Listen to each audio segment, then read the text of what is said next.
everybody, it's Courtney and welcome to day 15 of my Christmas card series.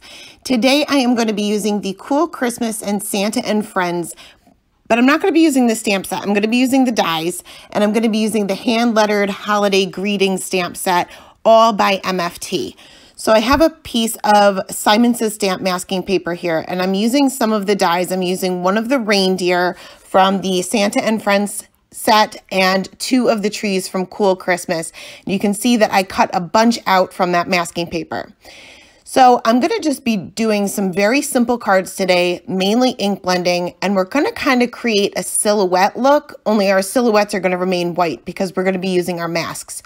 So for this first one, I took a piece of Post-it note tape just to mask off the top portion of my card panel here, and this is all Nina Solar White. And I'm cutting a curvy line with a scrap piece of that Simon Says stamp masking paper. And I'm just going to place that mask down wherever I feel like it. And this is basically just going to be our snowy hill. Now for this little reindeer, because this is the die cut for the stamped image, the legs are together. So I'm just going to cut little slits to separate the legs to make it look like he has 4 legs instead of just 2. And I'm just going to go ahead and place him down as well as 2 of the trees. Now, keep in mind that because you run these through your die cutting machine, and this is masking paper, it's not just regular cardstock, some of the edges aren't as sticky as they normally are. So just make sure you kind of take your finger and make sure that these are really stuck down before you actually do your ink blending. So once I had these down, I'm going to bring out some Distress Oxides. I am showing you Tumbled Glass, Stormy Sky, and Chipped Sapphire, but I also ended up bringing in Faded Jeans. So as always, like I always do, I'm going to start off from the bottom, work my way up to the top, and then work my way back down. And I'm going to be using the same blending brush for everything. These are all blues, and you'll see that I always work on a scrap piece of paper, and I kind of just tap off my blending brush on that before moving on to the next color, especially if I'm moving from a darker color to a lighter color. So this is where I added that Faded Jeans in between the Chipped Sapphire and the Stormy Sky. And the first time around, as I'm working my way up, I'm just laying out the color. I'm not worried about them blending. Once I work my way back down, that's when I'll concentrate on adding more ink to the paper and making sure that these colors blend together. You can use any inks for this. It does not have to be Distress Oxides, but if you are using oxides, keep in mind that they lay on top of the paper, so you have a lot of time to work with these inks before they kind of seep in and dry. So you can use the ink that's already on there to kind of move that around and make sure they're blended. I'm going to take a little bit of shimmer spray, and I'm just making sure I shake this up really good, using that little nozzle there to sprinkle that onto my background, and I'll just dab that up with a paper towel, and this will leave behind the shimmer but kind of take away the moisture. I am also going to take a little bit of the titanium white gouache, and this is by Arteza, and I just recently got the whole set of gouache, and they're amazing, but I have a feeling that I'm going to be using this white a lot. So instead of watering this down with regular water, I just added a little bit more of that shimmer spray to give it a little bit of shimmer. And I'm just taking a paintbrush and spattering that onto the background. Now I'm going to place this aside to dry. I'm not removing my masks now because everything is wet. So I want everything to be dry before removing my masks. So we'll move on to the next panel here, and we're going to do something very similar, except I'm not going to mask off the top. So I'm not going to have my little scene, I guess you could call it, framed in. I'm just going to add that little snowy hill, same way as I did before, on the very bottom portion of the card panel. Again, making sure that these legs are 4 legs instead of 2, and placing my little reindeer down as well as some of those trees. Now, I've seen so many people create Christmas cards with non-traditional Christmas colors, and I admire them so much. I'm more of a traditional girl, so I figured instead of doing a whole big scene with non-traditional Christmas colors, I figured I'll just do a little ink blending, get my feet wet a little bit. And I have to say that I really, really love the way it turned out. I am using the Worn lipstick on the bottom, blending that out with the picked raspberry, then the seedless preserves, and the dusty concord on top. So it's mainly pinks and purples here. Again, I'm pretty much doing the same thing here. I'm just laying out my color as I work towards the top. And then when I work towards the bottom, that's when I'll worry about getting these blended. Now, I use the coordinating dies for all of my cards, but there are a couple other options that you have. You don't necessarily need the coordinating dies to do something like this, a really quick and simple card. If you don't have the coordinating dies, if you have a scan and cut, just stamp the images onto masking paper and run it through your scan and cut. Just keep in mind that you may have to adjust the blade because it's obviously thinner than regular cardstock, but that will work pretty much the same exact way. If you don't have a scan and cut, you can fussy cut all of your masks. It may take a while and you may not be able to use these particular stamp sets just because of the antlers and things like that, but just take a look to see what you have. You don't have to use these stamp and die sets to get similar results. Look for something you got with trees and deer and you're good to go. So I'm just getting these colors blended together here, and I'm going to do the same thing with this shimmer spray as well as this gouache.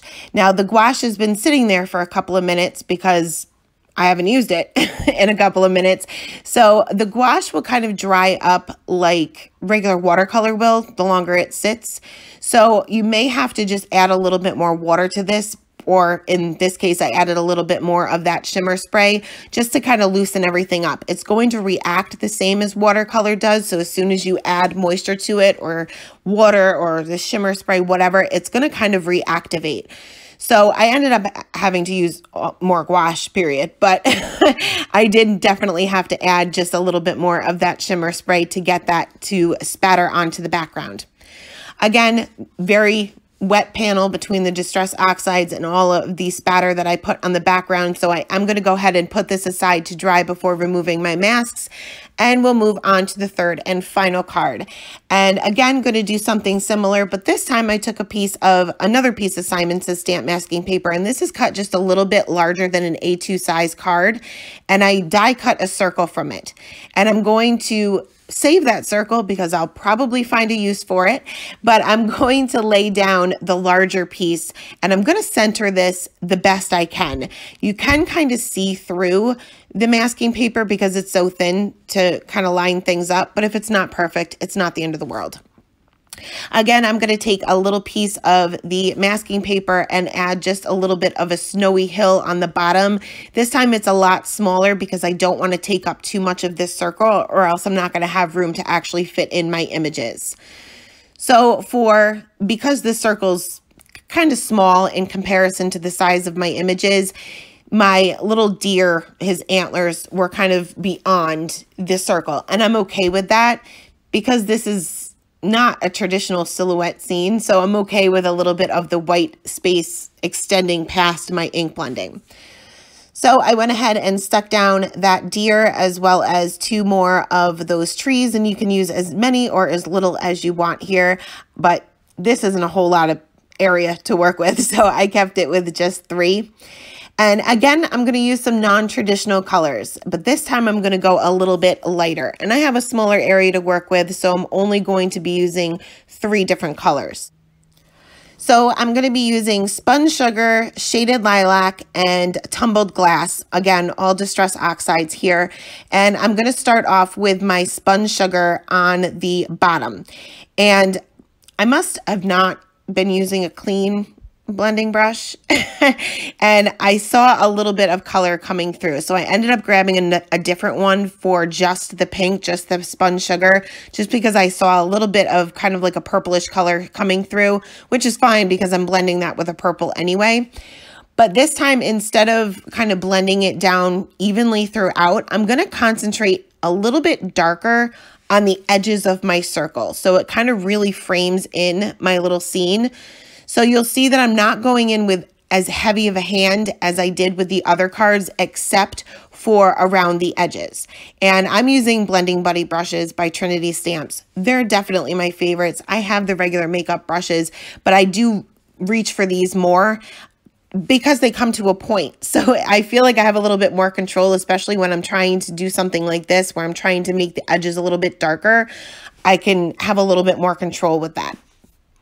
So again, I'm going to skip the shimmer spray this time, and I'm just going to go in with the gouache and go ahead and spatter that all over the place. And again, I put these aside to dry. I probably let them dry for about 15 minutes or so before I removed my masks. So now that all 3 panels are done and dry, here is the big reveal. Now, when you're removing your masking paper, depending on the masking paper that you have used, in this case, the Simon Says stamp is pretty tacky, so you want to remove that very slowly. You want to kind of work on it, work with it as you go. If the masking paper tears, let it tear. If you try to save the masking paper, you may run the risk of actually tearing your card panel itself. So just keep that in mind. If you use a different masking paper, you may not have this problem. Or if you don't let your panel dry, you're definitely going to have some issues removing your masks. So once all of my masks were removed, we are going to go ahead and add our sentiment to all 3 cards, and then we'll go ahead and assemble them.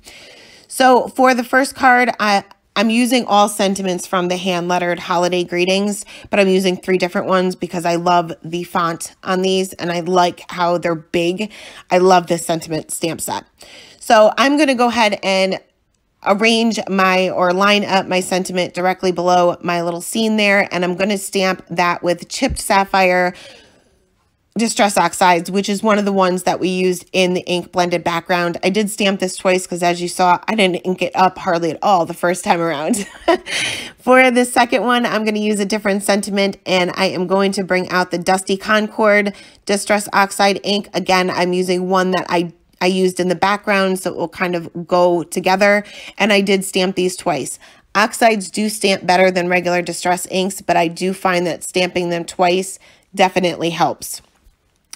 For the third and final card, I am going to go ahead and line up a different sentiment here, and this time I'm going to stamp with VersaFine Onyx Black ink. Keep in mind this is a fast drying pigment ink, but it is still a pigment ink, and it does take a minute or 2 to dry, so just be careful when you're handling your card panel that you don't smear your ink. So next we're going to go ahead and assemble everything. For this first card, I ended up trimming this down just a little bit, 1/4 of an inch. And I took a little bit off the bottom and a little bit off of either side just so that everything is still lined up. Going to take a piece of fun foam. I have the kind that has adhesive on the one side. And for all of you pet owners, do you ever notice that pet hair sticks to the fun foam regardless if your pet is anywhere near it? Every single time I pick up a piece of fun foam, I have cat hair all over it. But luckily it's face down and nobody will ever know that it's there. So I adhered that to a white A2 size note card, just leaving a small border. For this next one, I'm not going to do anything. I am just going to leave it as is and glue this flat down to another A2 size note card. For the third and final card, oh, by the way, if you have any of that ink kind of seep through, just take a white gel pen and fill in those areas and nobody will ever know the difference. For the third and final card, I'm going to use the diagonal stitched rectangle die by MFT as well. And I believe that's the name of it, but I will link it below. I'm going to go ahead and line that up and run that through my Gemini. And then I'm going to go ahead and layer this onto a piece of black cardstock that is cut just a tiny bit larger than my card panel and a little bit smaller than my card base itself, so that I have a little tiny bit of a black outline showing, and this will be what really makes the sentiment pop. And so all of my card panels are done. I'm just going to finish these off with a few Cloud 9 Dream Drops by Nuvo just around the sentiments, just to add a little bit of something. And that is it. That is the 3 very simple cards for today. I will link all of the supplies below. Thank you guys so much for stopping by today, and have a great day.